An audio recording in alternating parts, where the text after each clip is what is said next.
Now I can see him. All right, Max, do your thing. Do your thing. All right. What's up, everybody? We are calling all nerds, and you answered the call, the beacon in the sky, if you will. We are your friendly neighborhood hosts that talk about everything within the entertainment zeitgeist, and we are so excited to talk about some amazing stuff tonight. Primarily, the announcement of the Nintendo Switch 2, which is going to be our main topic of discussion. We have quite a bit to talk about, both positive and negative. And yeah, I'm very excited to jump into it with you guys. Ever since we watched it yesterday.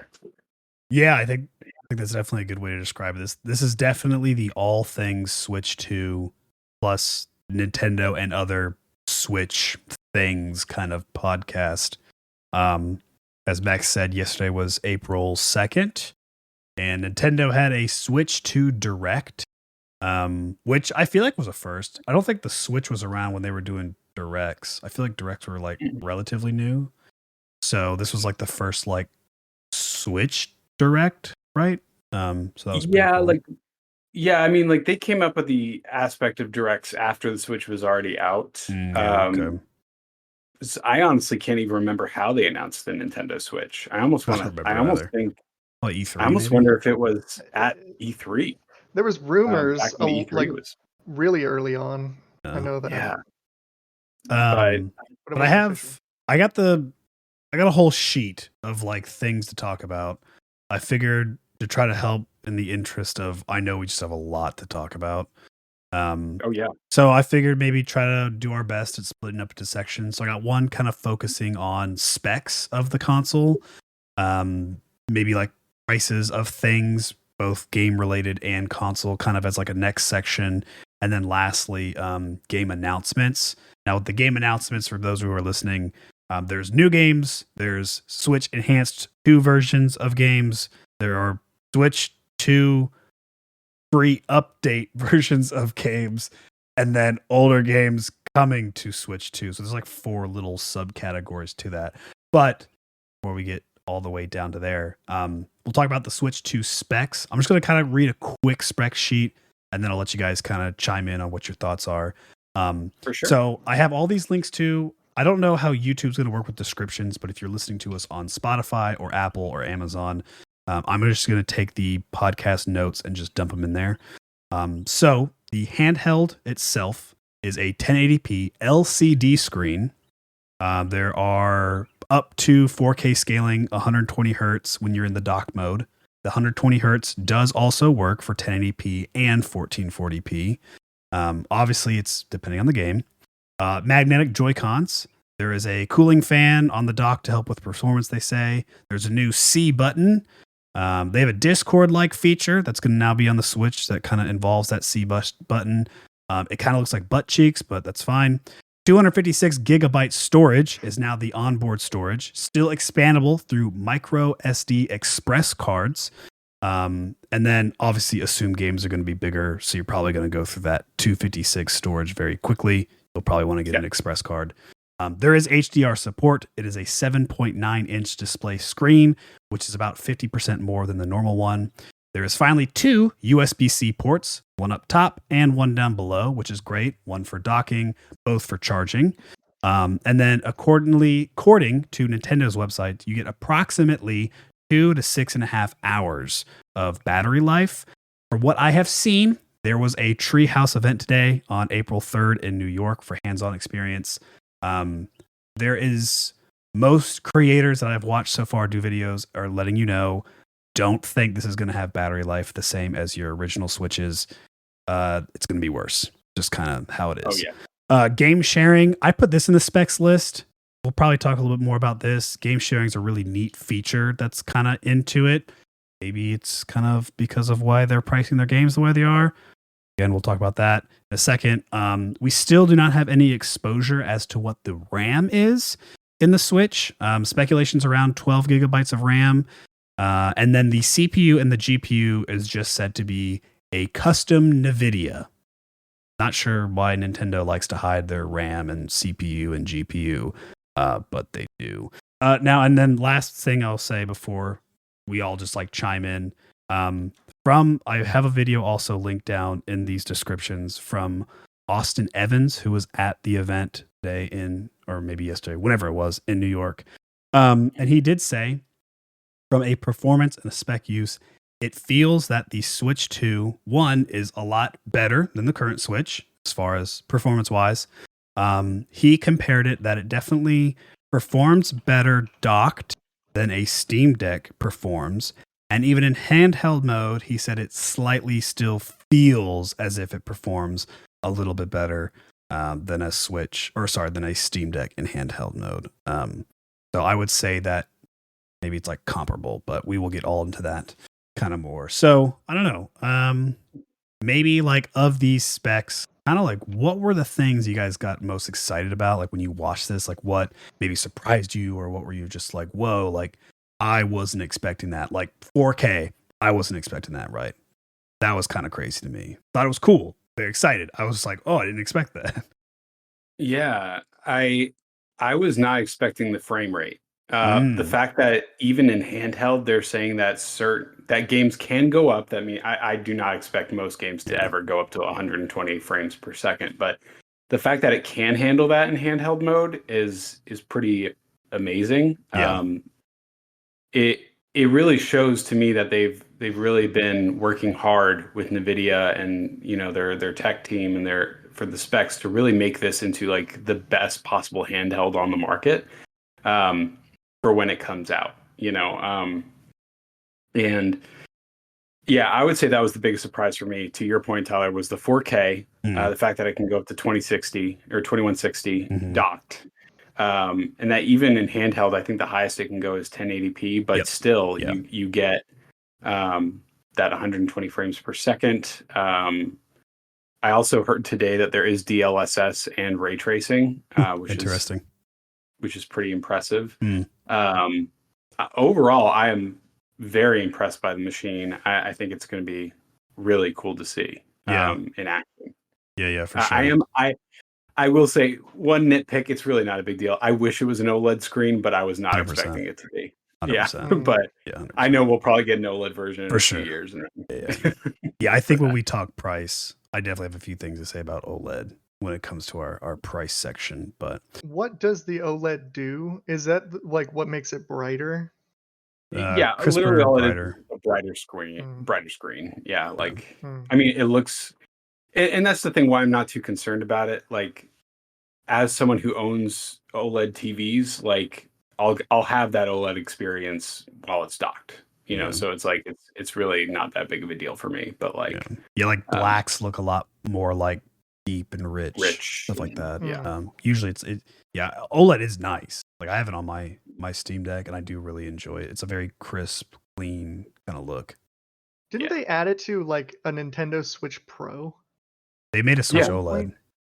They made a Switch OLED, yeah. That's weird that they wouldn't have it. Oh, well, yeah. Well, we'll get there. We'll get there for sure.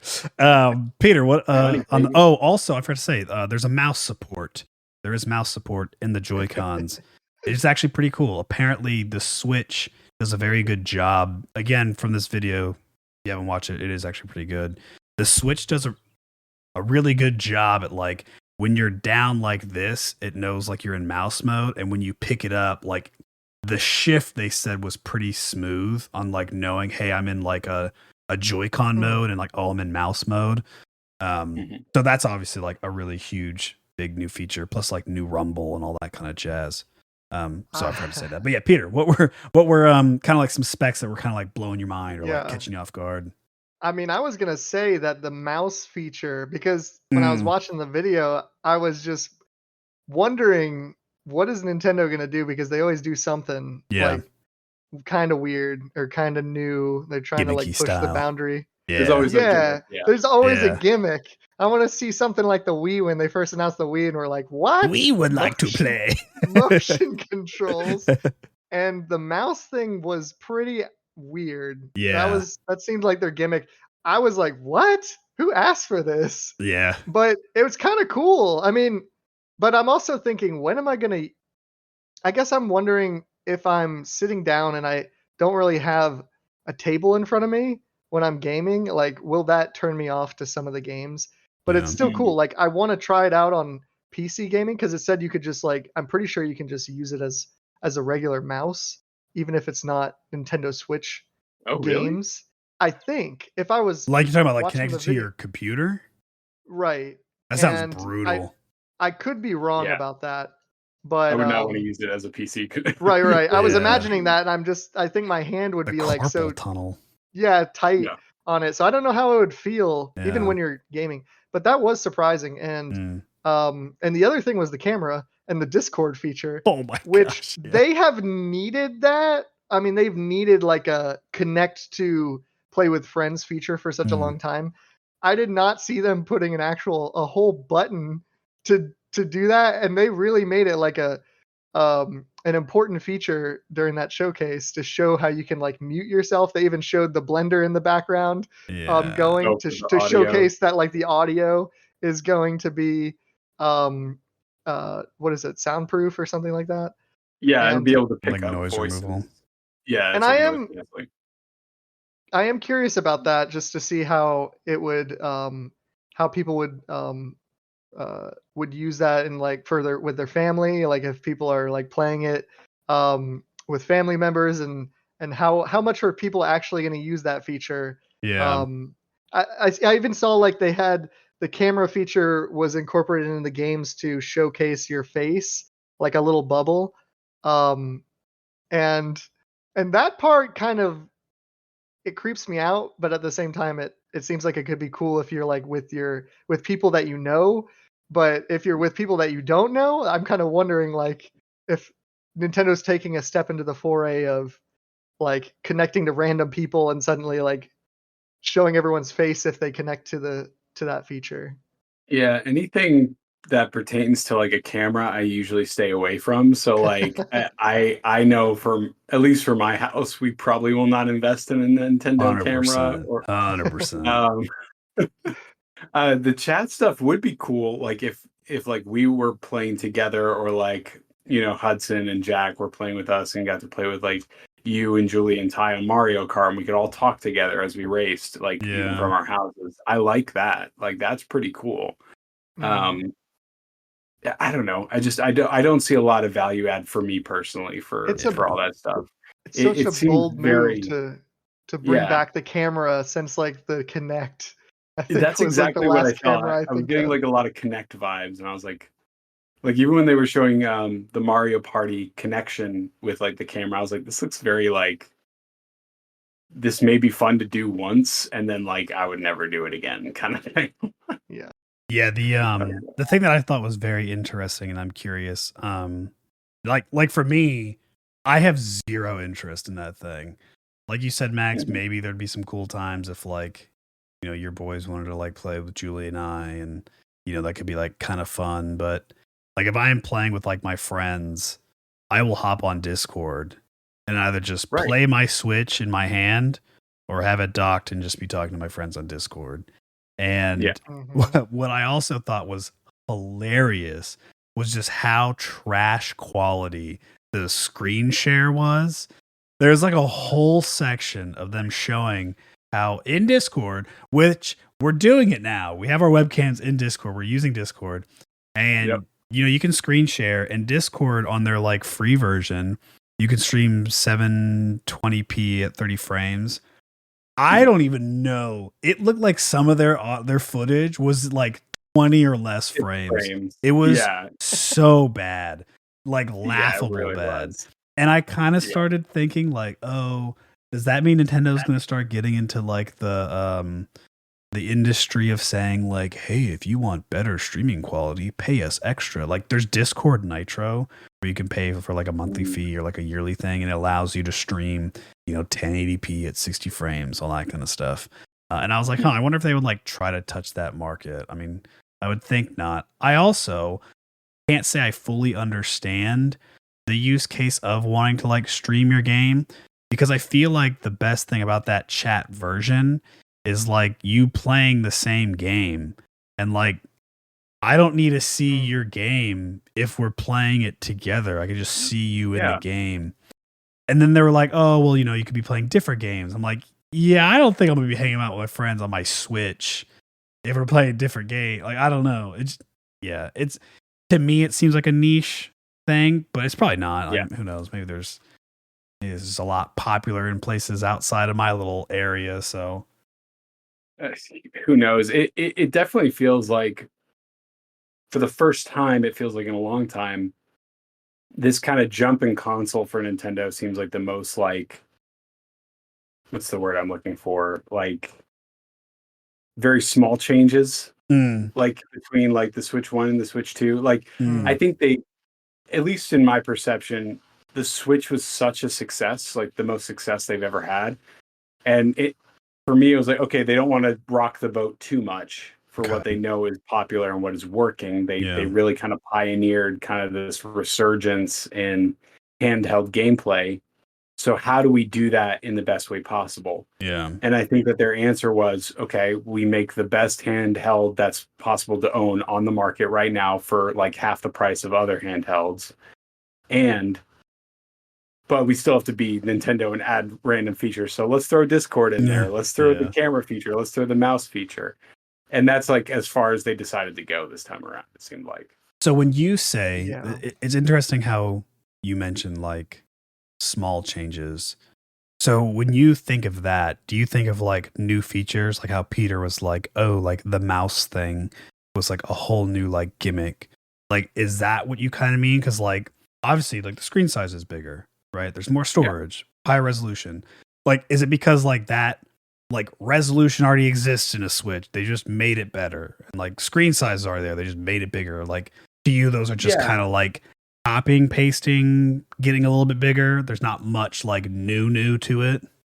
Yeah, I would say so. And it's not, I wouldn't say it's a negative thing by any means. I definitely am excited for it. I just think it's the first time that Nintendo has ever like done an upgrade in their system to kind of match the tone of like PlayStation and Xbox. Whereas like Nintendo has always kind of been that pioneer of new ideas previously, like, and not always to their benefit, right? I mean, like, wasn't the Wii U like the worst thing?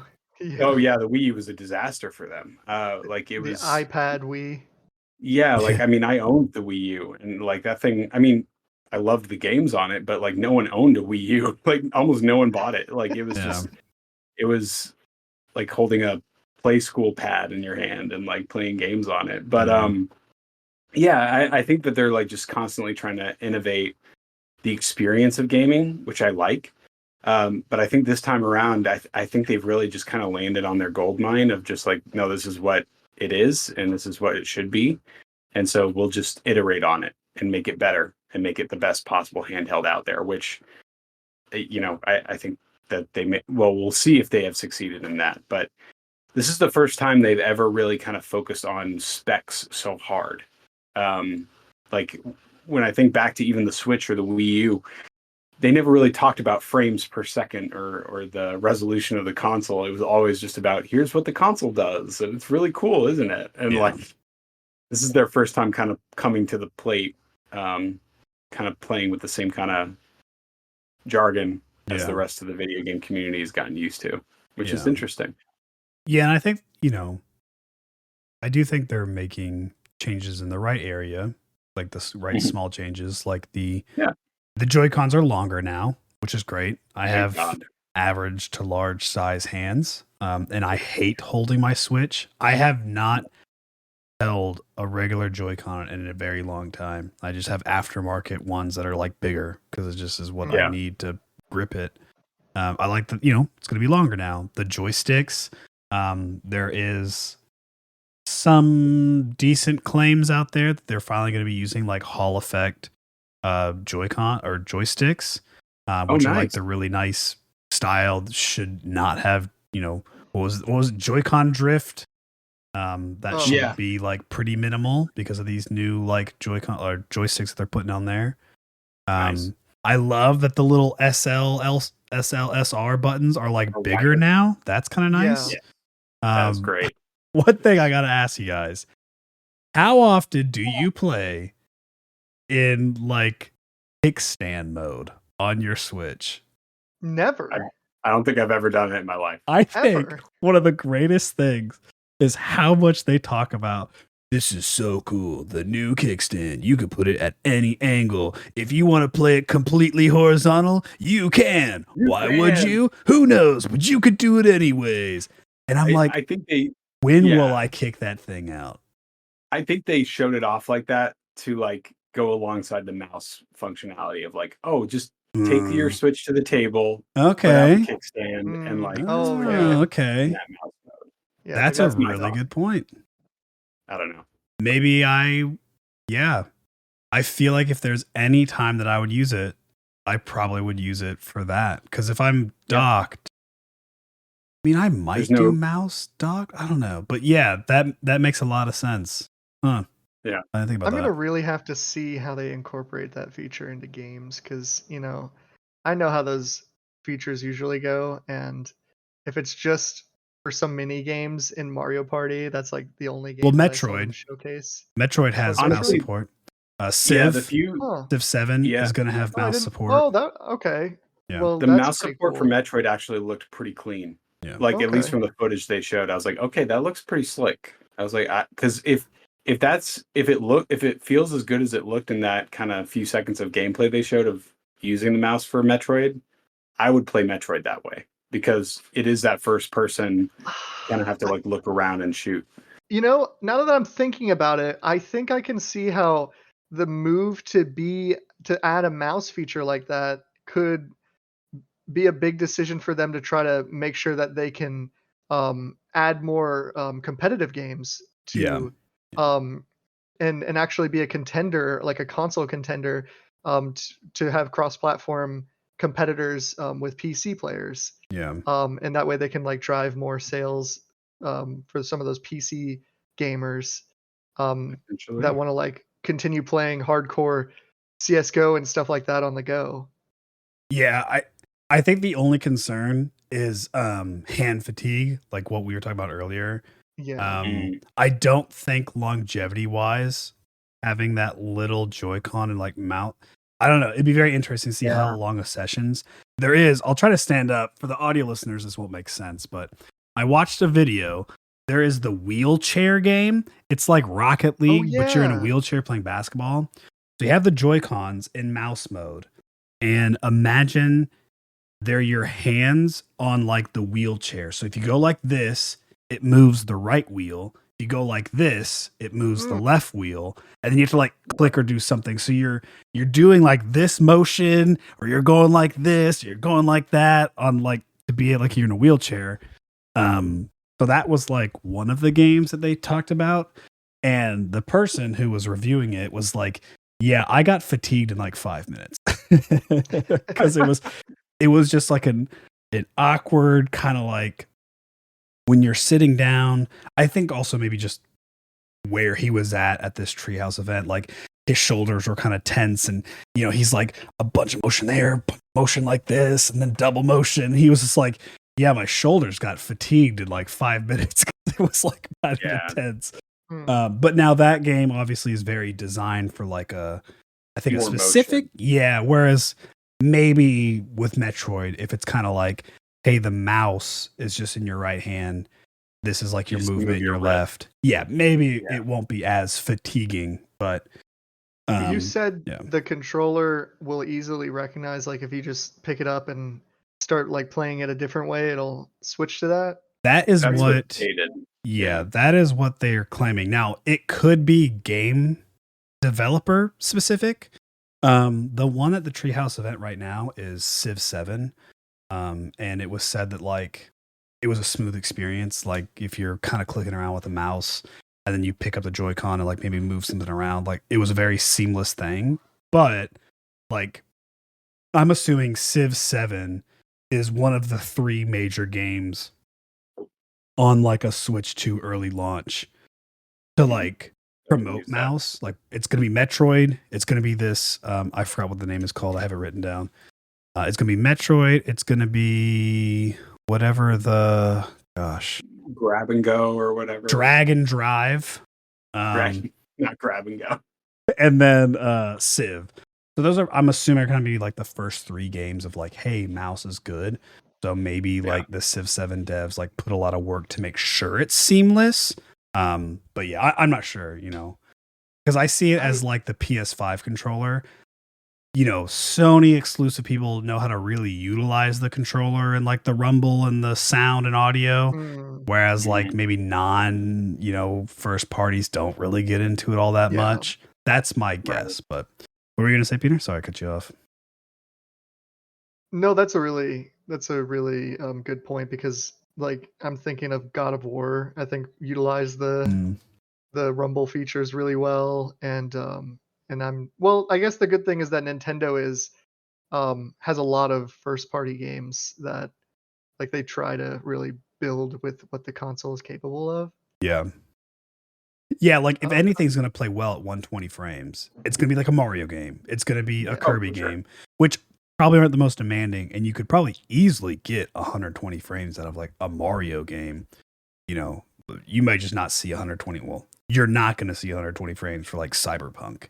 It'll probably get 40, 50, somewhere around there. If I had to guess 1080p, so. Yeah, I think I saw an interview earlier today where someone did play Cyberpunk on the Switch too. Yeah. And they said the highest frame rate they could get on it was 40. But the game did look good. Yeah. Like, but like it sacrificed, frame rate for fidelity, which, is important. So I was going to ask you, Tyler, for the camera, I am kind of seeing that, and I didn't think about this, but streamers and content creators can now like more easily stream from the Nintendo Switch. And I know before you had to kind of like use some kind of device to hook it up. Do you think it would make it any easier to actually stream now? It'll be more than likely maybe like the same as what it would be to stream off your PlayStation. I think for a big time content creator, you're not going to care. You're just going to dock that bad boy and attach it to like your Elgato stream thing and then just call it a day. I don't think it makes it easier by no means, because I don't know if you can just stream off the Switch itself. Like you still need to like route your Switch footage to like OBS or something, and it's like at that point, like you're just gonna kind of go back to the same setup that you have before. So I mean, maybe for people who don't have a webcam, I'd give them a webcam, but you still have to buy it. So it's like you're probably more than likely better off just to buy like a $50 Logitech anyways. So no, I personally don't think it's going to make that big of a difference for like streamers. To me, it sounds like it's more towards like kids, which I feel is a little concerning. Like my wife talked about this where she was like, oh, I don't like things that kind of gear, kind of like what Max said, like you have kids in the house, you don't really want things that have cameras that your kid could easily access online to like random strangers. And to me, I'm like, would like adults get a camera to like chat with their adult? I just don't see that. I'm like, I feel like they would just get on FaceTime, or they would have a setup like what we do, where we'd get like a webcam and like I don't know. We all went through 2020. I think most of us had to get webcams, even just for like work. Sure. So it's just kind of, I don't know. The webcam's a weird one. I will say, I'll put a pin in that on my overall opinion. I think it's weird. It's a weird feature. It is weird, and I'm wondering, how is Nintendo going to incorporate any sort of filtering? I know. Well, they have parental controls, but I mean that can only go so far. But yeah, I don't know. I won't go off on a tangent, but it's very much me and Ruthie are of the mindset like we're never really going to let our kids play like Minecraft or like online games where they can just talk to a random hub of strangers. Like that's just not remember something we're the ever going to allow. Like remember how you could create Miis and then go to a public space and see all the other created Miis that people made? Well, that was fine because you didn't like speak to them. You just said like, "Hey." But there was people would create Miis that were not content appropriate. Oh, well, now we have Tamagotchi life, so get ready for that. That trailer was bonkers. That trailer was terrifying. I liked when they didn't talk. It just because of how strange it was. I didn't see that one actually. But I think this is a good segue. So price tags. Mm. So the Nintendo Switch 2 is coming in at a $450 price tag, or you can bundle it for $500 to get that plus a digital version of Mario Kart. Now, I do, again, this link will be in the description of the podcast. I linked the official Stream Deck store page to kind of compare some things. So on here, you'll see 3 Stream Decks, an LCD and 2 OLEDs. Obviously, the Switch 2 is LCD, so let's compare it to that, right? For $400, you get the Stream Deck. You get 256 gigabytes. It is a 1280 by 800 LCD display. It's only 7-inch diagonal size, up to just 60 hertz refresh rate. Battery life anywhere from 2 to 8 hours, and like a carrying case. So that's $400. And if you want to buy the official first party Steam Deck docking station, it's $80. Now, obviously, a lot of people probably don't buy it. I think you can just buy third party for like super cheap. However, when I was on this page, I started looking at this and I said, you know what? I think I understand why Nintendo went $450. They have 0.9 inches of a bigger display. They claim double the hertz this thing gets. A 1080p screen versus just 1280. Looks like battery life is comparable. And technically, they are including a dock that I think they charge $70 for. I'll have to compare, but I will say my initial thoughts were that this price tag wasn't shocking. I think a lot of people out there were hoping for like $399. When I saw this and I saw this like Steam Deck page, I was like, I have a feeling Nintendo really looked at Steam because I know they have like a really bestseller as well as like the ROG, but I think they only have OLED. So before I get on that tangent, I think they saw that and were like, hey, an LCD screen, they do it for $400. We have better. We'll charge $450, but we're also giving you like our Joy-Cons. We're giving you, the docking stations, so on and so forth. So I will say that I actually think $450 is fine for the price for what you're getting. And after I watched a couple people's reviews at the Treehouse event, it seems like it actually does perform a little bit better than the Steam Deck. Definitely better in like docking mode and stuff, which is cool. So $450 feels right to me. But I'll let you guys talk. What do you guys think? What were your initial reactions to it and that kind of thing? Do you want to go first, Pete? Well, I didn't do any comparison to the Steam Deck particularly, but I was just thinking of like what they priced the PlayStation 5 at. And I think it was just hearing, something right at 500 just seemed a little bit better than what I've been hearing from most consoles, knowing that this is their flagship for Nintendo. And I know it's not as large of a console and doesn't, it's usually less than the price that they've released the PlayStation console and Xbox at. So I was happy to hear it. And plus, once I saw 120 frames, that's really what sold it for me, I believe.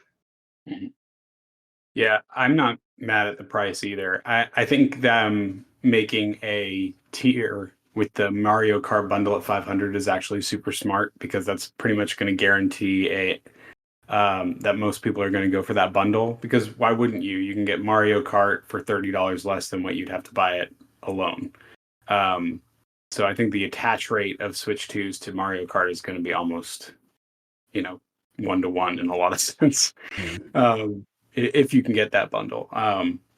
But yeah, I'm not mad about the price either. I think that it's very comparable. If it runs better, even if it's even comparable to the Switch or to the Steam Deck, excuse me, I still think that's a very good price for all the stuff that you get. So yeah, I'm not mad about the price of the system itself. Yeah, and I pulled up their site that shows like the prices of like other accessories that you can get. So the Nintendo Switch 2 Pro controller which the Pro Controller is hand down my favorite controller that exists. I do want great. this. And I'm assuming it's probably only going to get better. It probably has, I don't know, it's good. And it also is now going to include like back triggers, which is great. Anyways, so the Nintendo Switch 2 Pro Controller is going to be $80. The Joy-Cons are $90. The Joy-Con 2 charging grip is $34.99. The Joy-Con 2 straps are $12.99. You can get Joy-Con wheels, 2 of them, for $19.99. The Nintendo Switch 2 camera is $49.99. The Nintendo Switch dock set, which includes HDMI, a power brick, and the USB-C, plus the dock, is $109.99. Aye.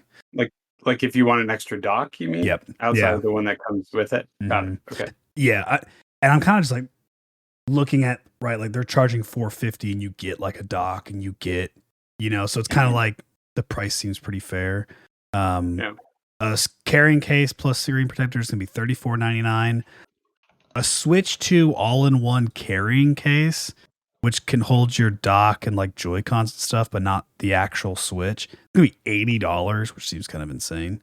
A Switch 2 AC adapter is going to be $30, and then they have like micro SD cards. But so I mean, yeah, $450 seems pretty good, especially if they're claiming if you want to get an actual first-party dock, it costs $110. That's kind of insane. Did you say the controllers were $90? And controllers are now $90. Yep. Wow. They're what, 70? They better not have any. Currently Joy-Cons are $70 for the Switch 1. I know they're promising big things about them not having any issues this time because of the magnets and everything. Yeah. For a $90 price tag, I really hope so. Yeah. Yeah, do you guys know if the Switch 2 is going to come with their little like weird controller thing, the like grip? Oh, you mean that thing that you can like slide on the end of it? Yeah. Yeah. I don't know.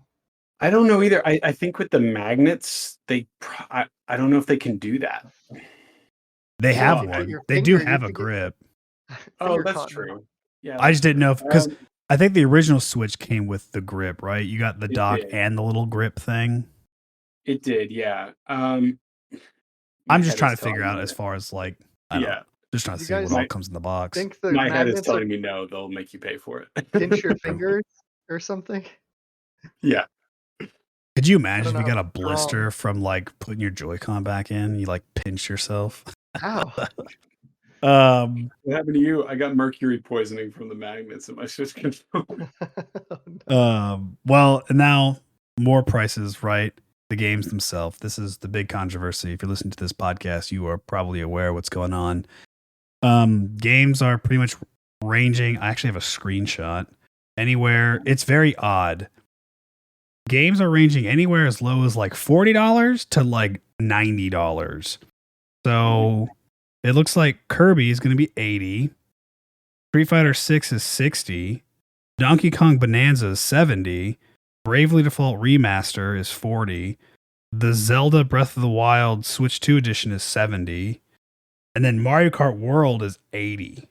And I think these are just I don't really know if these are like digital only prices. It's kind of nuts. We have hit that era. That's the big topic, right? Mario Kart is saying it's an $80 digital game. I think there's screenshots out there that show that like for the most part, depending on, I guess, like your currency of your country, there's like a $10 difference, at least in the US, between digital and physical.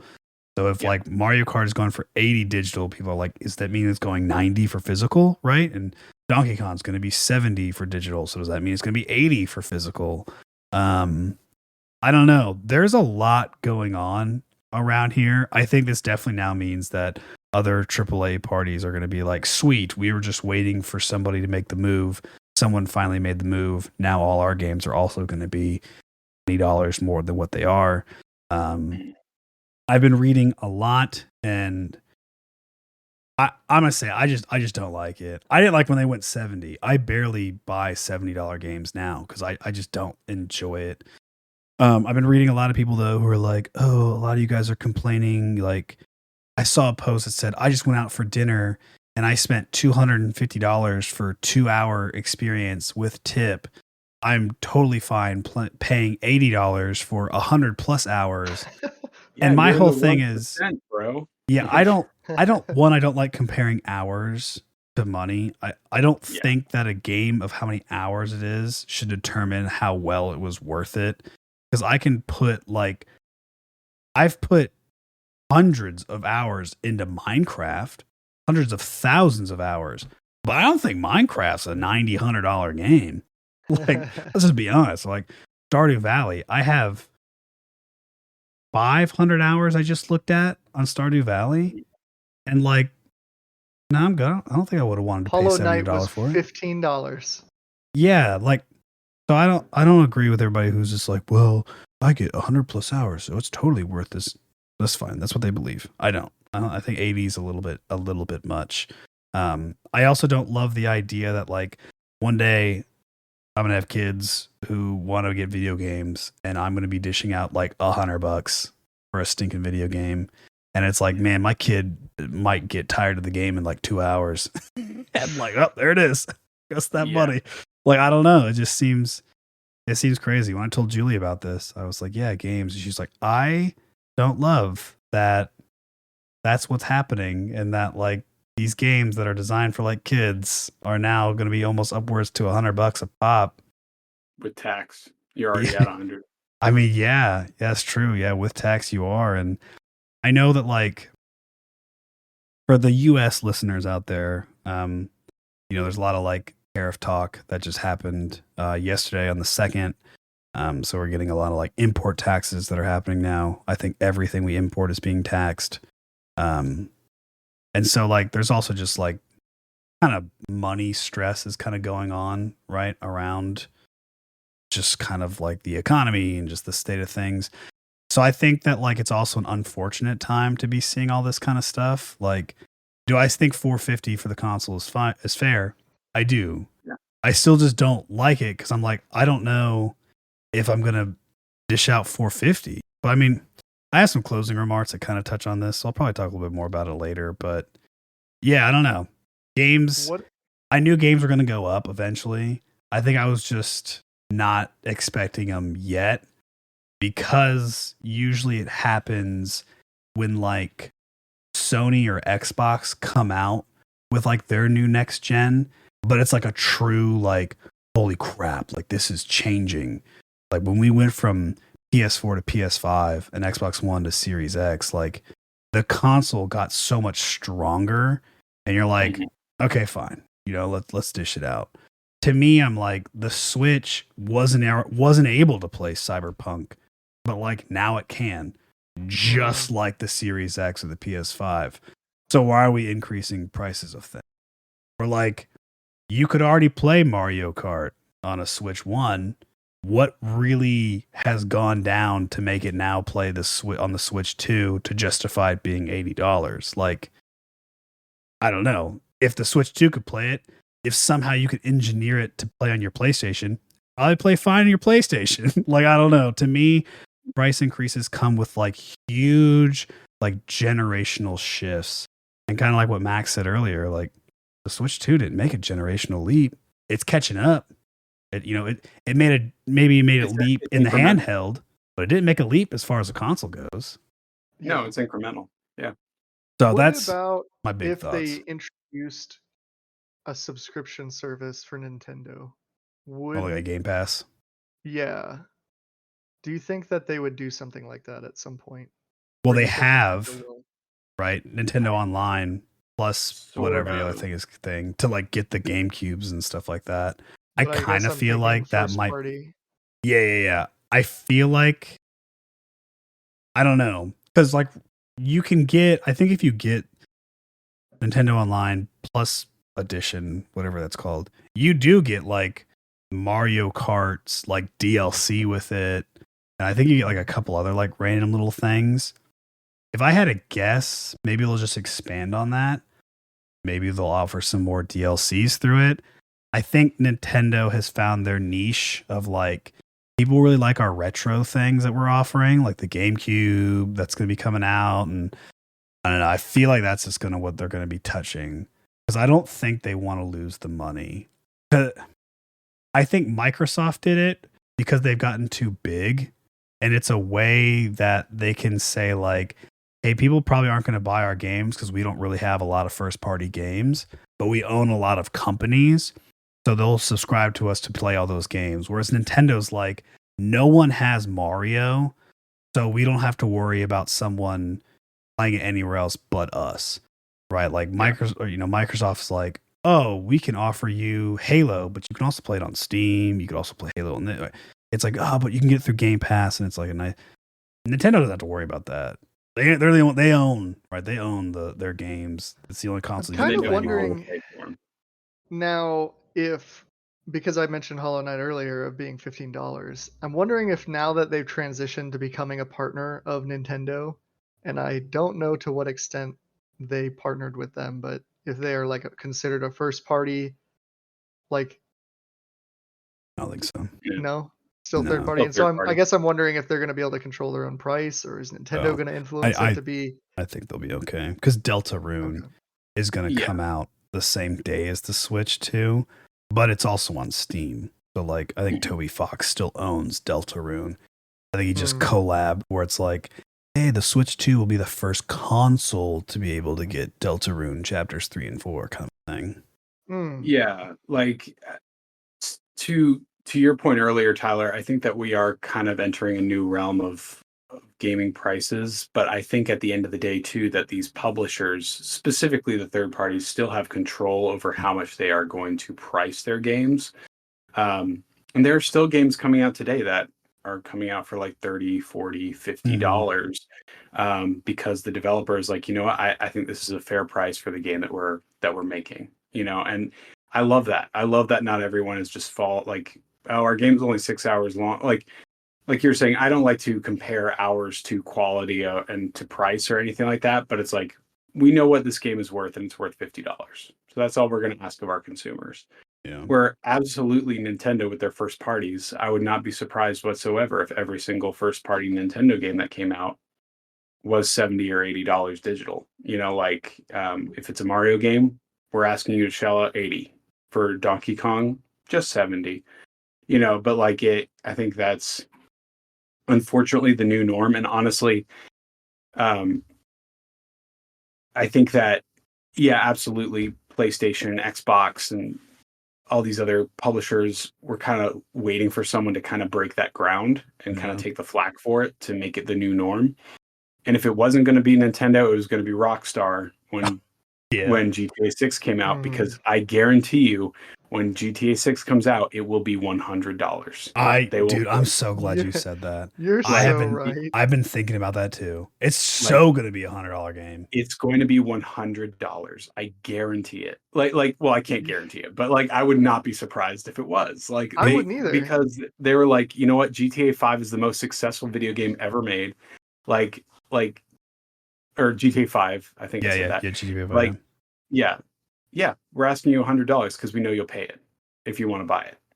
And that, like, for me, that's really kind of scummy. Like, I really don't love that, because like, but at the same time, like, it's like, if the quality of your game is worth $100 and I have the money to pay $100 for it and I really want to play it, sure, I'll support that. But like, it's hard for me a little bit, because like, I don't think it was a coincidence that the Nintendo Direct took place on the very same day that the tariff laws went into effect. I don't think it was a coincidence that we watched the Nintendo Switch Direct and nowhere in the Direct do they ever mention price. They waited until a few minutes after the Direct to finally release that information, because they knew it would pollute the waters, and it did. I mean, if you look at like the comment chats of all these Treehouse events, literally like the most common comment is drop the price in all caps. Like, people are upset. Like, this is gatekeeping people from these games and consoles because it's so expensive. But the problem is too, and I believe this, is that like the economy is just in a real bad place right now. Like, it is just like we are in a real rough situation. These tariffs, Japan is getting a 24% import tariff, like levied. And so in a way, I kind of get it, and I could be completely wrong about this. I don't know, but if I'm Nintendo and I'm in Japan and I know I'm going to have to pay a 24% levy on anything I import to the Americas or to, like, yeah, I'm going to try and make that money back by asking for more money for the product. Like it kind of, at the end of the day, the consumer is the one that kind of has to pay for it, which is a bummer, but I don't know. I think a part of me gets it. I think what it does constitute, though, is kind of the downside to that for Nintendo is it does put a little stain on their relationship with their consumers, especially because Nintendo is a family product. They are focus on the family. Yeah. They are literally like the system for families, for games that you want to play with your kids. And $60 always felt like the right price point for me, or lower than that for games that are for 60's kids. good. Like $80 to $90, that is so much to ask. And like for me, I know and this goes for PlayStation or whatever system I'm buying on. It just means that I'm going to be much more wary and much more selective about the games that I actually buy on my consoles. Because if you're asking me to shell out $90, one, it either needs to be a Final Fantasy game, and I know for 100% certain I'm going to play the heck out of that thing. Yeah. Mm-hmm. Or two, you have to prove to me and show me through a demo or through enough gameplay that I see online that this is worth my time and money. Yeah. Because if you're going to ask $80 of me, you better not waste my time. And that's the part that scares me the most, because I could totally see a lot of these publishers taking advantage of that price point and being like, you know what, we're just going to throw out this game, Monster Hunter, that did not run well and is not in the best shape that it's supposed to be, but we're going to ask you premium price for it, even though any we know. Ubisoft title, right? Yes, exactly. Where it's like, this is not worth $80. This game is not at a standard it should be at for a game that's going live. That's a problem that we're seeing with a lot of these AAA games, is that they're coming out in just states that they should not be.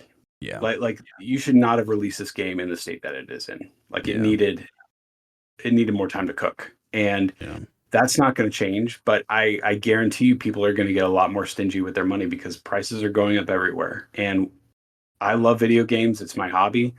It is a premium hobby. Like it's expensive. And I only have so much money in my wallet. Yeah. So I could totally foresee that. Well, that's just why I feel like it makes me want to move back to games that I never gave a chance and play games that are on sale and because there's so many out there, and it just excuse me. It's like making me at my point in life turning away from what's new and what's shiny and what's like you said, it's all like all of the new games and the new stuff coming out is like premium now, and there's so many existing games or things that I've never tried on some of the older consoles or just indie games that have such a more desirable price point that I know I can try or just and not have to like spend a whole lot of time evaluating and calculating all of the reasons why I need to buy this like $90 or $100 game. And I'm thinking of Tyler's point about the kids too. I remember as a kid just going and seeing a Nintendo game, and it would be something that I would just be like, it's like I have to have it. I was so excited about new Mario games and things like that, and then you would like kind of ask your parents. You'd be like, man, this is like the thing that I want. Like a and once you have that like pressure as a parent now to, like you said, that $100 price point is going to really hurt to have to like have that conversation. And I think, to your point, Peter, the detriment that Nintendo has is that they never drop the prices for their games. They don't. Like They really don't put sales on. Right. That's a great point. with a PlayStation first party that I want to play, but I don't want to pay $70 for, I can wait 6 months and buy that thing at 50% off. Yeah. Yeah. Nintendo doesn't do that. Yeah. They like Super Smash Brothers Ultimate is still $60. Like even 5 years down the line. Like they never No. Yeah. like the only time they ever do sales on those first party games is like maybe at the holidays or if it becomes a greatest hit item and it's Yeah. like $20 off. But that can really hit. It's going to be interesting to see. I think they're very much waiting to see the reactions and waiting to see how sales go. Yeah. They may shift it. You never know. But I don't know. I just specifically the price tag of the games was like the black spot for me of this whole thing that kind of poisoned the well. Where I was just like, dang, that sucks, and it also kind of puts a grim outlook on the future of gaming of like, man, that just means games across the board are going to be this much. Yeah, and a lot of people are also trying to like make excuses where it's like, yeah, well, a game in 1990 something was like $30, and because of inflation, that's like $100 today, and it's like, yeah, but like incomes don't really shift with inflation.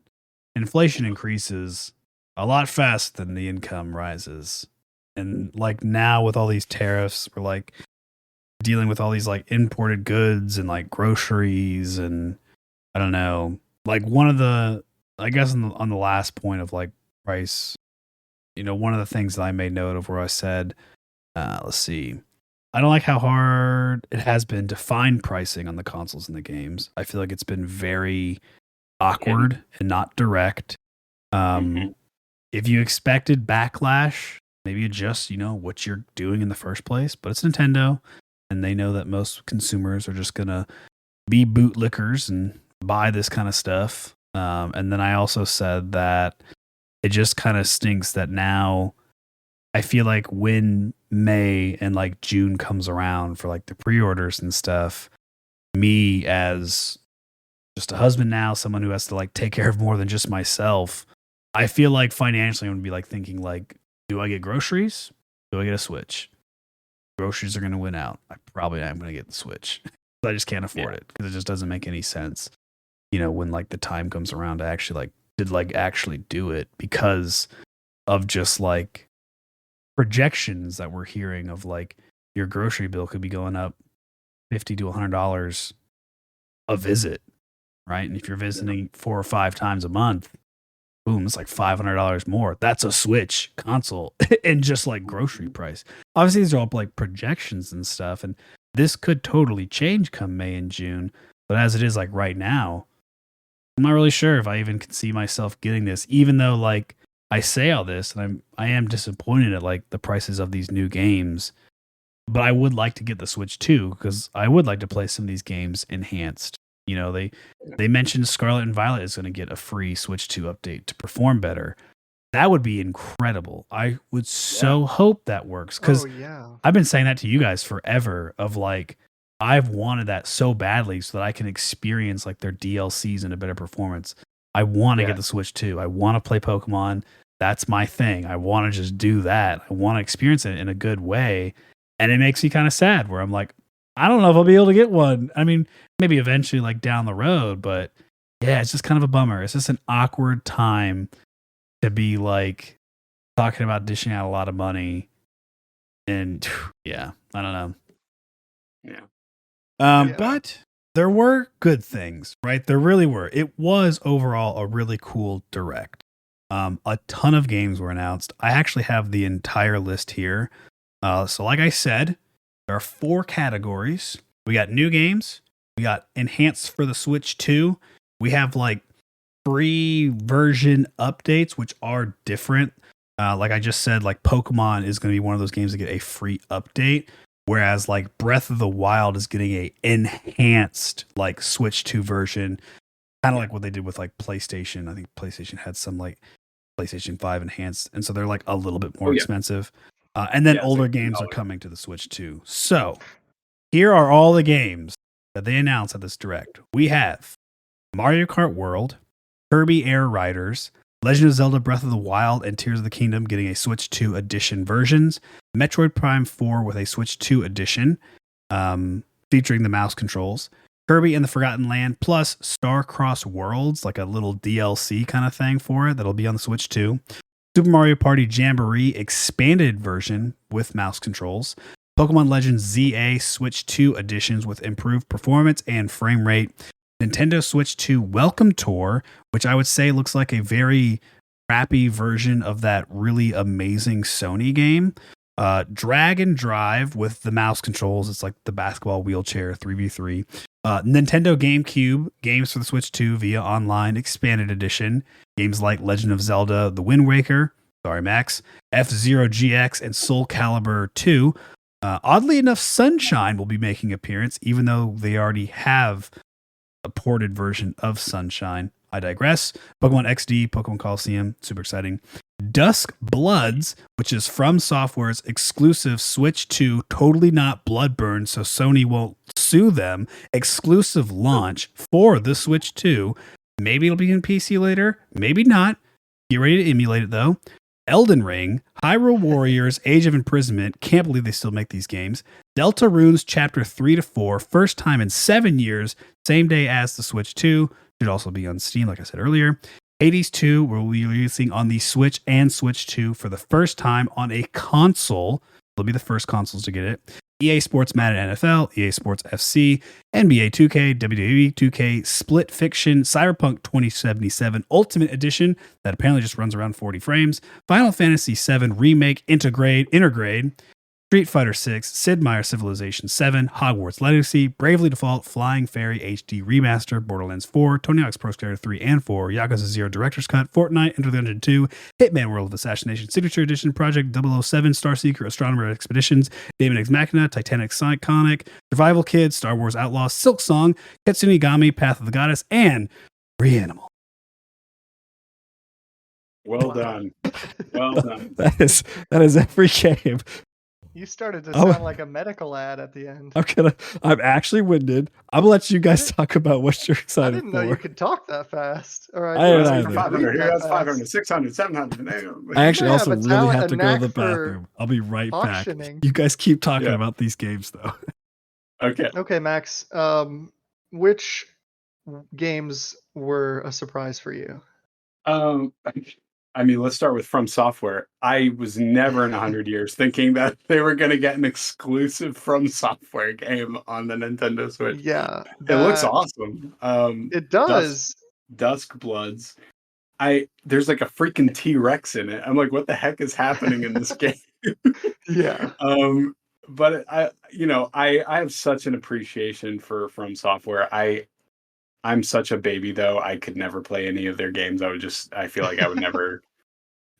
Honestly, this may be my chance to jump into Elden Ring and like see if I can play it and like do well in it. The Tarnished Edition? Yeah, Tarnished Edition. But yeah, I think that was a huge get. I think that was definitely a flex from Nintendo being like, we got From Software.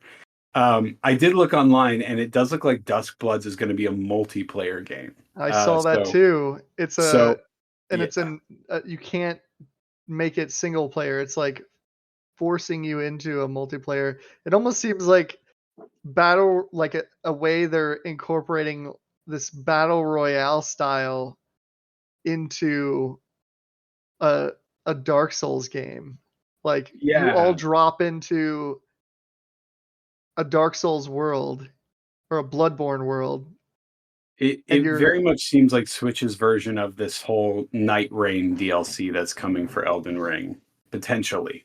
What are we talking about? The Dusk Bloods. We started with the From Software game. That Bloodborne it was 2. a multiplayer game. Dusk Bloods is? It is. Yeah, it is. Yeah. And it's from what I was described, you have multiple people that drop into one world, and then you go you fight each other. You fight each other and the monsters, and there's no opting out of the PvP aspect. You're gonna be like queuing into the world, and I think it might Peter, be you like can play as a dinosaur and eat wait.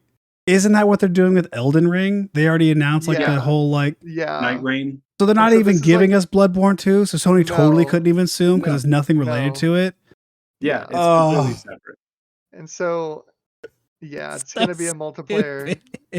Yeah, there's some hardcore like From Software fans that are really disappointed in it because a lot of people thought it has that Bloodborne theme. Yeah, exactly. A lot of people thought it was Bloodborne 2, and people were like freaking out. I was freaking out because I don't even play Bloodborne, and I was like, "Holy crap, they got Bloodborne 2!" And then no, but like I mean, it still looks cool. Like it. Come on. It does look cool. Yeah, it does. It makes me think of the guy with the jetpack, and I can already see a guy. So funny. There's going to be a guy flying over me, shooting me from a place I can't see. I'm going to get so frustrated. I'm just going to not want to play. Oh, man. I kind of want to play it just to be the T-Rex, but I don't know. That one. I cannot. That one looks crazy. I will say, I kind of hope that the Switch 2 enhanced versions of games, I really hope they go the route, like the paid ones, I should say. I really hope they go the route of, if you already own the game, it's only $10 to upgrade kind of deal. Because that's what PlayStation does. If they do that thing where it's like, if Nintendo does the thing where it's like, oh, you want the upgraded version of Kirby and the Forgotten Lands to get that DLC, $20, $30. I'm going to be pissed. I'm going to be like, are you kidding me? Like, dude, I already own this game. But I don't think they've released price tags for any of that yet, which is interesting. Yeah, let's see. So Nintendo has confirmed Breath of the Wild 2's game will be enhanced for the Switch 2, offering high resolution. Both will be available on the launch on the 5th. In addition, a Zelda Notes function has been added to the app. It'll guide you through the shrines, all that kind of stuff. Current owners of either game on the original Switch will be offered an upgrade purchase to experience the enhancements on Switch 2. Alternatively, if you are a member of Nintendo Switch Online Plus Expansion Pack, which is the thing that lets you get, I think, GameCube and something else. GameCube, Game Boy Advance, and N64 games, all that. You'll get access to the upgrade at no additional cost. So that's how they do it. Like it's another. Which I get. It's another avenue to get people to get their online yearly subscription. Which I'd pay a month to play Tears of the Kingdom because I've already beaten it. Yeah. I would pay a month of expansion pack to be able to play. Yeah. Plus, like, play the GameCube stuff. And maybe it would all have to like depend. I feel like I would do it at a time when multiple games I had featured like enhancement versions. Like maybe if it was like this plus that plus this, like maybe I'd bundle it all for a month and try to like do that in a month. I can't wait for Pokemon XD on GameCube. Yeah, that'd be cool. That game is so good. Fun. My heart broke when I saw Wind Waker in that form. I was like, when I saw that, I was like, that remake ain't happening. Yeah, exactly. That's exactly what I thought. Man. I was like, well, that remake's not coming, bro. Hope for Wind Waker HD, Twilight Princess HD on the Switch. Yeah. Stuck on the Wii U for life. What'd you guys think of Mario Kart World about like driving anywhere and free roaming with your homies? I thought that was cool, but I'm wondering, like, how much I would play in that mode. To be honest, I would probably play more in that than actually racing. Yeah, I actually don't like Mario Kart. I think I'm the 1 and 3rd here. I get bored of Mario Kart very quick. I usually play it for like a couple days and then I'm done. I could see myself, only just because of me, I can see myself free roaming a lot more than actually racing. Yeah. I was super excited for the free roaming. I'm just hoping that it has things to do like unlockables throughout that mode, not just like only free roam, where like it doesn't feel empty like an open world, because the world looks so cool. Mm-hmm. Like to be able to free roam like that, I loved how it was like there was a guy um on the screen or something like that, and they all had the face video on. But the guy was like, "Yeah, follow me. Let's go on an adventure." And then like his wife and kids like all followed him, and it was cool. Uh, I just oh yeah, it also made me think of the those racing games that you really like, Tyler, like Forza the Horizon. Forza, where you get to just Yeah. drive and like Yep, drift. the I best. wonder if there's gonna be drifting. Like There should. how Mario Kart how has much? drifting. Oh yeah, that's right. I wonder if it'll be the same type of drifting though. I kind of like that there's going Probably. to be that you drive to the next course. I think that's That's kind of cool. Yeah. Oh Yeah. yeah. That's The pretty knockout race looks pretty neat. cool. Mm-hmm. Do you guys think so? If you look at the trailer, you'll notice Luigi and Mario's car are kind of like NASCAR racer cars to where they have like stickers. I was talking to Julia. I was like, I wonder if they'll let you actually like customize your car now with like stickers and decals and stuff. I also thought it was funny that like you could eat a burger and then like you transform your Mario into like a different skinned Mario. Yeah. I wonder love like that. if the skins are gonna have something to it or like I don't know, but it's kind of cool to have like alternative looks for your characters. Yeah, that was honestly that was the part that excited Ruthie the most. She like when it showed Peach with all the different outfits. Yeah. She like I saw her eyes like light up. She was like, Yeah. "Oh, that's cool." Or That could be a fun exploration thing, right? If you're like free roaming and like maybe you can unlock skins. Maybe that's how you that you can, find like, them. then use. Yeah, or maybe they're incorporating bug snacks and you're actually eating Burgie, and then it's gonna start to turn you into those like one thing I did want to mention. I don't food know if you guys caught creatures. this either. It looks like they've made the characters more like chibi-esque. Like they seem tiny. Like Mario as like a character looks different. Like he looks I'll have to look again. yeah, I he didn't looks notice a that. lot more like what's the word? Donkey? Yeah, like miniature. Like Donkey Yeah. Kong's completely different. Stout? Yeah. And the cars look Stout tinier Mario. too. Yeah. Like the cars look tinier. Yeah. They do. They don't look as like as large. Yeah. So like it's kind of a cool look. It feels kind of retro to me, but I like it. I think it's pretty cool. I like the But yeah. cow. Cow's cool. Yes. Cow from Moo Moo Farms. That was awesome. It looks so Gosh, good in 120. I don't know if it's actually 120, but it looks so should. good Oh, in the trailer. it'll hit 100. And Bro, if League of Legends can play at like 400 frames, Mario Kart can play at 120. Yes. I'm thinking that it would be cool in the open world if they have like almost little events that happen. Like you can go play hide and seek over here, or you can play like the battle, like when you drop in, like, and you would shoot turtle shells at each other, and you have balloons above your car. It'd be interesting And to they see. might have like little spontaneous things that would happen. Yeah. In a perfect world, this Mario Kart would be like Forza Horizons, where I could just like free roam and like do missions and like that. I don't think it's going to be like that, but yeah. You're just driving around and Wario shows up and be like, race me, Mario. Yeah, exactly. That'd be so sick. Cool. That'd be so sick. Like and he's on his motorcycle. Oh, bro. Dude, give me that Mario Kart. That just makes me think of like Midnight Club or Burnout or something like that. Like, that would be incredible. Yep. But yeah, I'm excited for Mario Kart. I'm excited for the DK game, but that's one of those games where I'm like, I kind of want to see what it's about before I actually buy it. Yeah. DK looks different.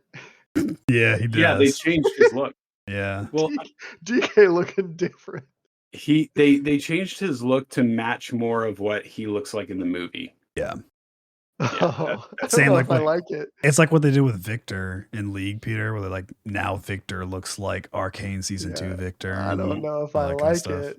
I'm actually really hyped for Donkey Kong. Oh, the game looks great. I like Donkey Kong. I also, if you haven't watched Donkey's video yet on the Switch, it's so good. I gotta watch that tonight. You gotta watch. It's like it's a great like classic 5-minute Donkey video. It's so funny. It looks good. I like it. Yeah, I know. I was gonna say I think the part that worries me, just because of how I am as a gamer. The fact that everything on the map is like something you can destroy, or like how it showed that you can like dive under the ground and like mine things and stuff like that. That's not usually my kind of game. Like it seems very Minecrafty to me. Yeah. But I mean, I'd give it a shot if the story, like, there's probably not much of a story, but like if the gameplay is really good, I think you this think is kind it'll of there. go super in depth with that digging mechanic, or do you think it'll just be like here I and feel like there, it's or do you think it'll destruction is like more of the thing, not A big necessarily thing. digging. It's not just digging. Oh yeah. It kind of seems Okay. like destruction is like maybe there'll be like spots where you can dig.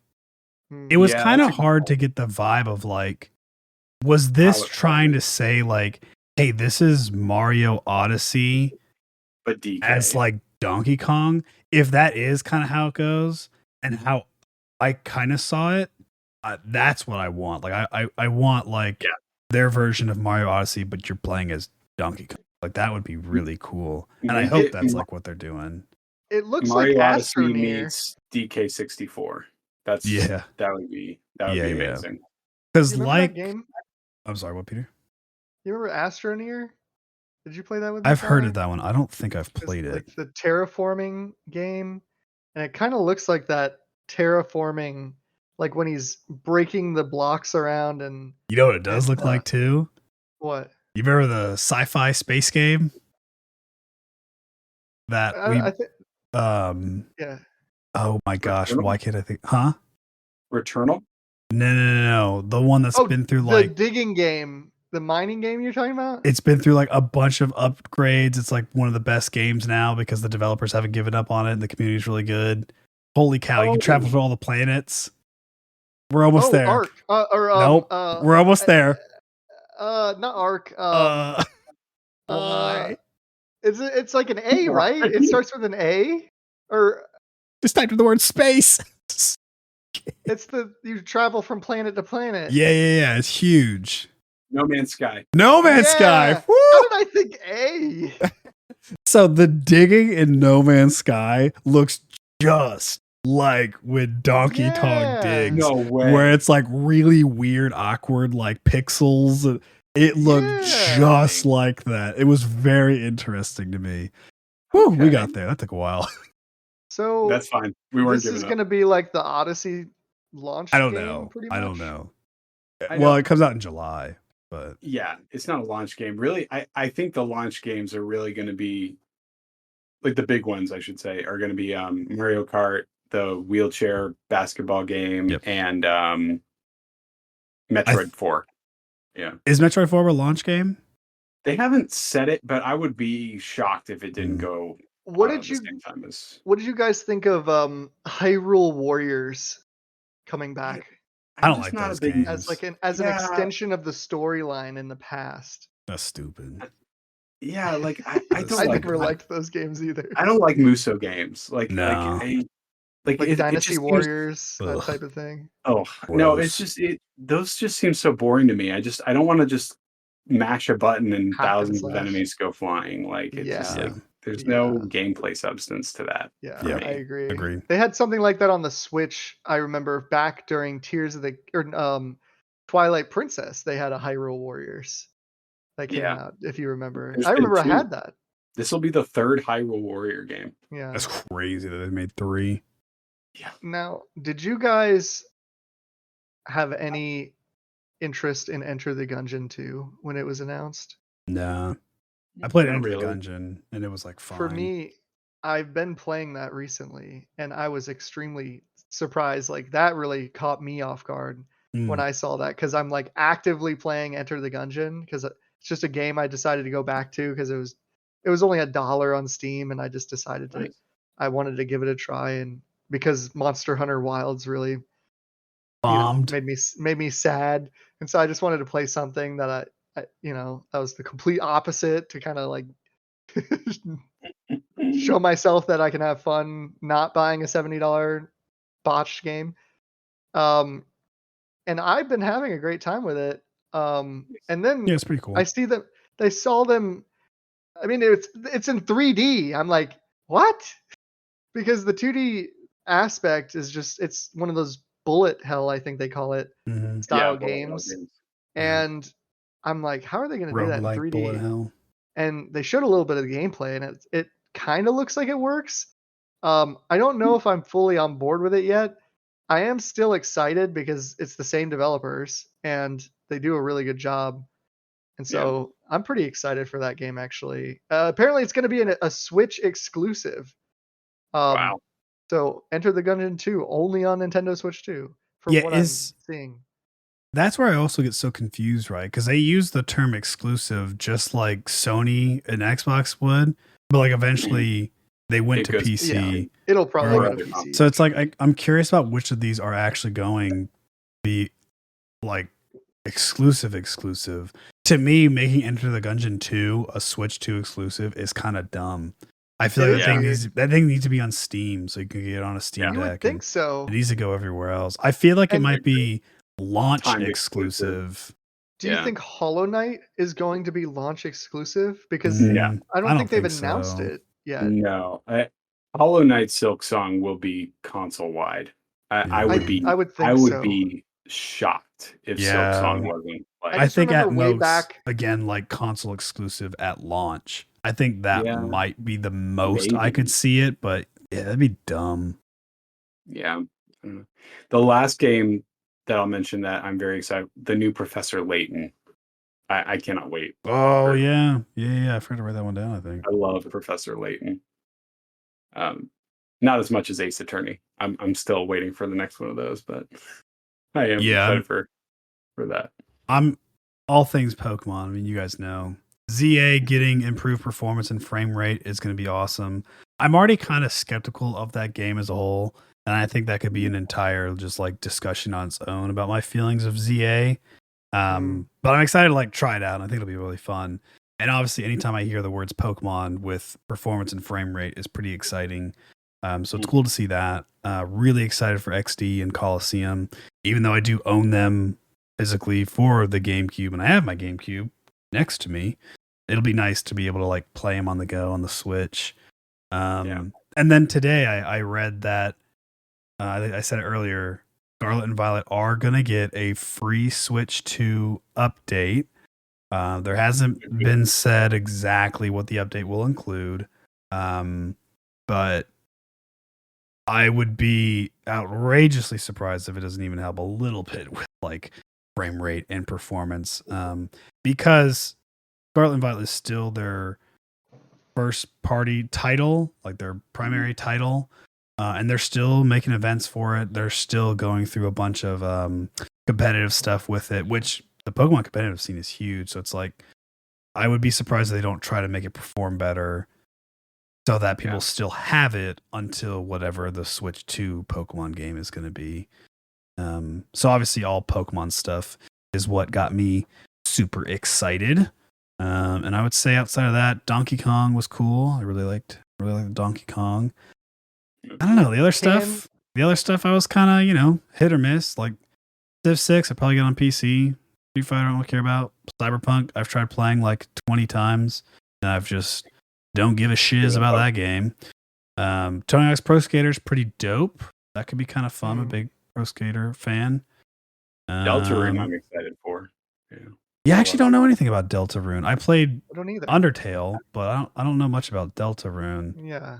It's like a successor of Undertale. It's really great. Cool. I love that. Yeah, that'll I'm be just fun. thinking, Tyler, can you imagine being in like a wild area of Pokemon ZA? And apparently the Switch supports up to 12 player voice chats. So can you imagine just being in the wild area and having like 12 faces pop up next to people on their bikes, and then somebody screams, "Shiny!" I got a shiny Chikorita. You can do 12 people on the Switch chat? 12 player voice chats. Oh my gosh, that is crazy. That's a lot. I imagine they did that specifically for Mario Kart, because usually in Mario Kart I think there's 12 positions. Like yeah, but this one's 24. Oh, you know what's greater than 24? So you can 25. No, so let me ask you this, Tyler. Do you think that ZA is gonna run like crap on the Switch 1. And Oh like my gosh. the only way to play it is on the Switch 2. Bro, RIP, man. I don't know. Cause so Legends Arceus, like, if you take Scarlet and Violet in this hand, and you got Arceus in this hand, boom. That's like how the difference was in performance. Scarlet and Violet, for those listening, is low. Arceus high. And Arceus didn't perform all that well, but it still performed pretty decent. It's not a pretty game by any means, for sure. Yeah, it took an interesting like graphical approach to where when it wasn't kind of like looking that great, it made up for it because like it was kind of like a stylistic choice in a way that they were able to like hide performance through like their styling of the game, which I thought was pretty smart. For ZA, it does look like they're trying to go for that cleaner look. And so, yeah, I would not be surprised if Legend ZA performs pretty bad on a 4 gigabyte RAM Switch 1 console. That sounds like a nightmare. So Max, your parents got me the DLC for Pokemon, right? For Scarlet and Violet for Christmas. And I really like it. The first one's fine. The second one is really good. And it's the most unplayable BS ever. It is so frustrating that every time I try to go out there and play the stinking DLC, I can't. You're running at like 10 frames. It is so bad. Everything is polygons. Stuff is not functioning. It is atrocious. I had to just stop. And I was like, I will not play this again until it gets a performance boost on the Switch 2. Like, that is how bad it performs. Game Freak has to figure this out because if Monolith Soft can release Xenoblade Chronicles 3, which is a massive world, and it looks immaculate, it looks incredible, and they made it run somehow on the Switch 1. That game compared to Scarlet and Violet, it feels like they're not even of the same universe. It's like how is Game Freak, the most financially successful game studio in the world, not able to figure out how to make their games run on this? It's like, they need to make their games look like Let's Go Pikachu and Let's Go Eevee. No, dude. Like, no? I mean, I don't mind it, but like, I didn't love the look of like Brilliant Diamond, Brilliant Pearl. Like, I was just like, Well, it is a little different. I will say, Let's Go Pikachu and Eevee do look a lot better than the Chibi. They don't go like Chibi style. They have like a little bit larger of a head, but I'm with Peter. Let's Go is probably one of the better looking ones that they've had, but the Pokemon looks so good in that one. They do, but I will. In the trailer that they had of Legends ZA for like that brief like 6 seconds that they had it on there, it was looking pretty clean. It was looking pretty good for the Switch 2. So I don't know. I feel like I say this every new Pokemon where I'm like, I'm hoping this means the next one is finally the one that's going to be there. I don't know. Like Pokemon will never die, but man, it's going to be really hard to keep buying their games if they don't like their next first big Gen 10 or what I think it'll be Gen 10. That game, it's got to perform well. It's got to do a lot of things right. Ooh, it does look good on the Switch too. You got to think too. To your point, Tyler, right? It's Gen 10. That's a big milestone. So it's like if you're gonna make a whole new engine, I don't know, but like do something to make this like look incredible. Like the best open world Pokemon game you've ever made. Like whatever. Like I don't know. Yeah, for sure.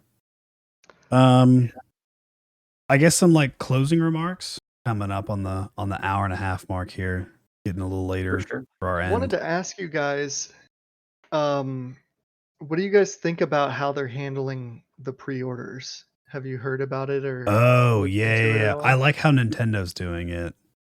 I do too. I registered through their thing where it's like if you have an account with them, you can register interest and then it like saves your place for like a pre-order. It's basically how they're trying to prevent scalpers, which I appreciate. Yeah, I'll pull up the criteria I while you saw guys there was a lot of chat. criteria. You had to be like a Nintendo Online member for 12 months. Yeah. Oh, well, And then you I'm have not to. gonna. Oh, then I'm not gonna be able to do that. Well, it's You have if to you've have had played it. Have you had it for 50 12 months at hours. all in the time that you've owned a Switch? Maybe I like think years ago. it just You says could that still like have it. it's okay. You have to be 18 or older. The first batch of invitations will go out May 8th, with additional batches of invitation emails sent periodically until purchasing on My Nintendo Store is open to everyone. Initial invitation emails will be delivered on a first come, first serve to eligible registrants who meet the priority criteria. Invitees will have 72 hours from the time they receive it to complete the purchase. Priority requirements are as follows. On 4/2/2025, you must, or as of 4/2/2025, you must have been the one who purchased any Nintendo Switch Online membership. So you have to log into your My Nintendo account, and that account that you logged in with must have been the one that purchased Nintendo Online. You can't just be like a family person. You have to be the plan holder.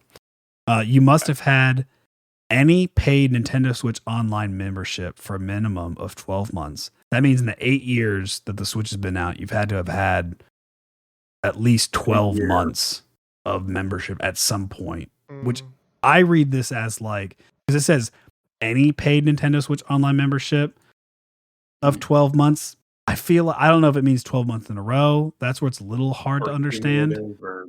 And then 3, you must have opted in to share your gameplay data and have at least 50 hours total gameplay hours, which we definitely all have that. We definitely do. Yeah. So yeah, that is their criteria. Which I think that's pretty cool. Scalpers don't have Nintendo Switch Online memberships, and they haven't had it for 12 months, and they don't play games. They scalp. Yeah. They won't have 50 hours of gameplay. They probably don't even own a Switch.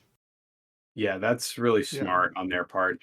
It is interesting, right? Because pre-orders start next like what, week 5 days? Yeah, 6 like days. On the 9th. Yeah. Now they need to start doing this for Pokemon cards. I may still try and get in my pre-order on the 9th, but if I'm not able to get it, then maybe they'll put me down as someone who can buy it from their own store. I don't know. Yeah.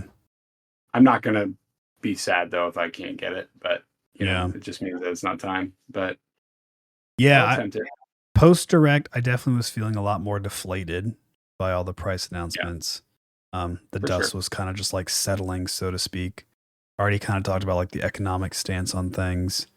I would say overall, I am leaning more towards I won't be buying the Switch 2 on release or like pre-ordering it. I will maybe try to wait to see if they do a $400 price on it. Maybe they'll cut it by $50 at one point.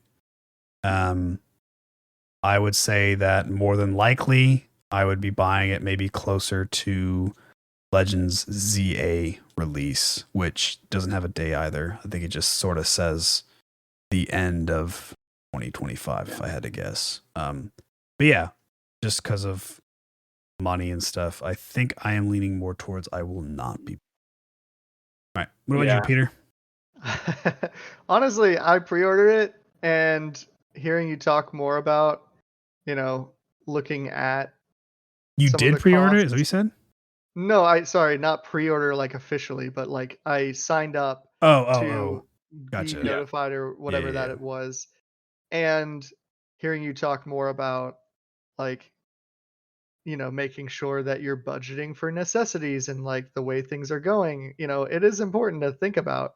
Yeah. And I don't want to just throw money at a console that's going to have, a lot of this upkeep of buying like $100 game after $100 game.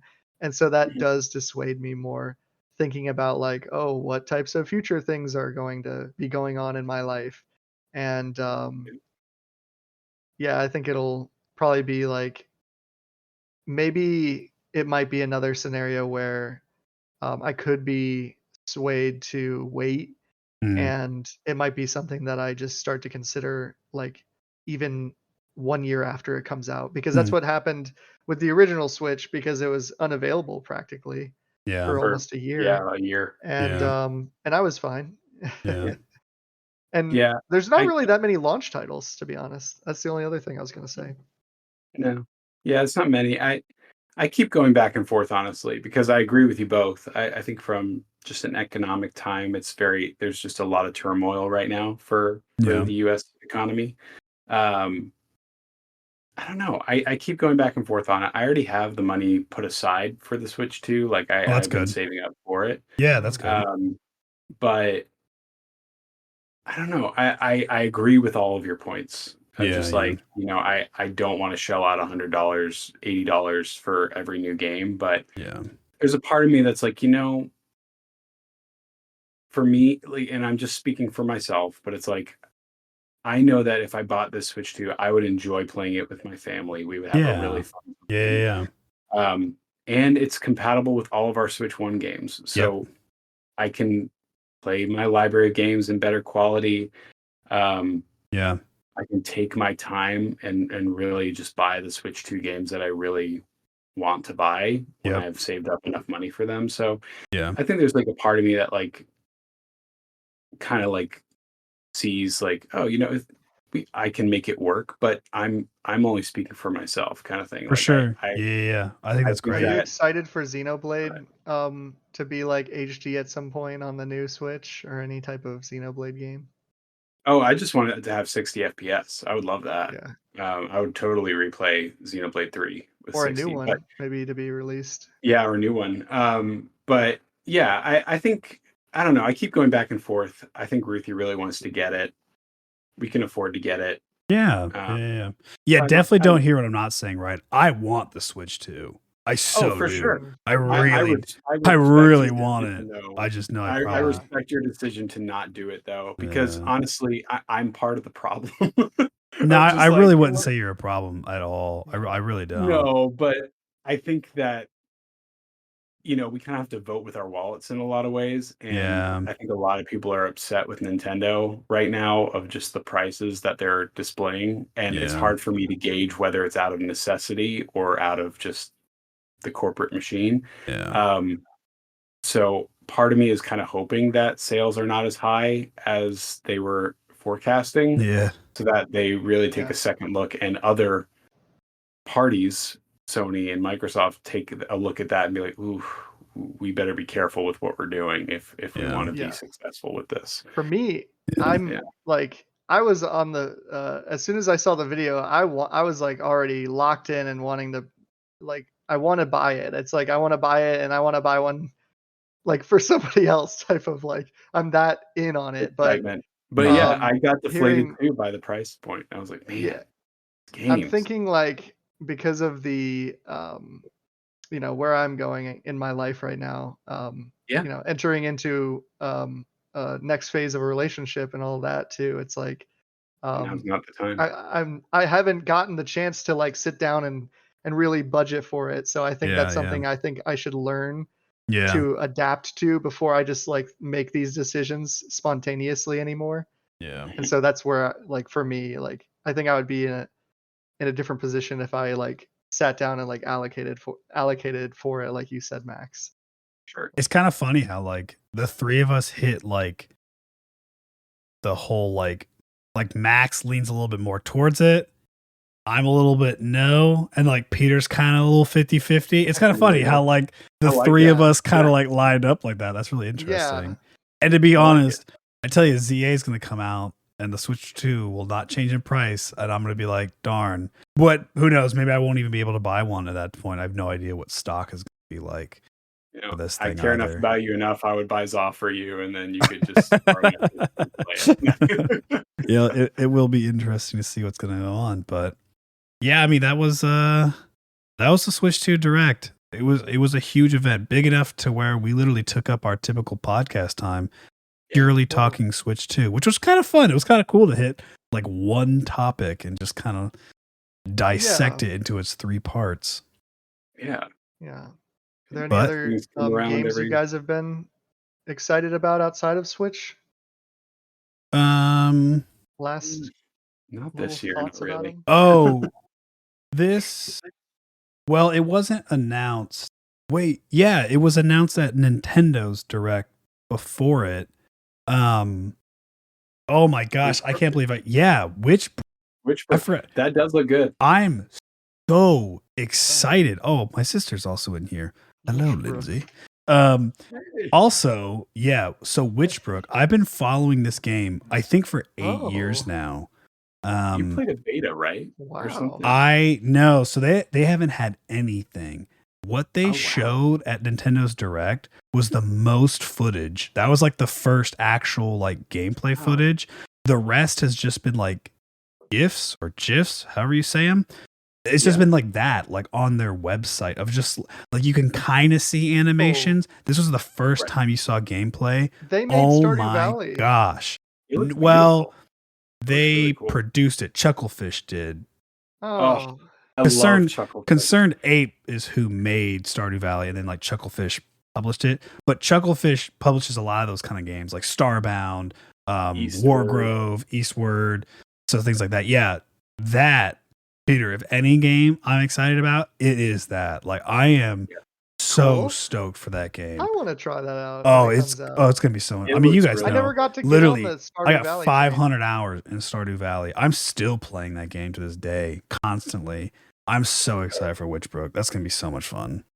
Yeah, it looks kind of like a pixel Harry Potter. If I were to just give like you go to like witching school, like a wizarding school, and it's also kind of like Kiki's delivery service. Like it looks like you have like tasks to like deliver potions to people, and you fly on. I'm so excited.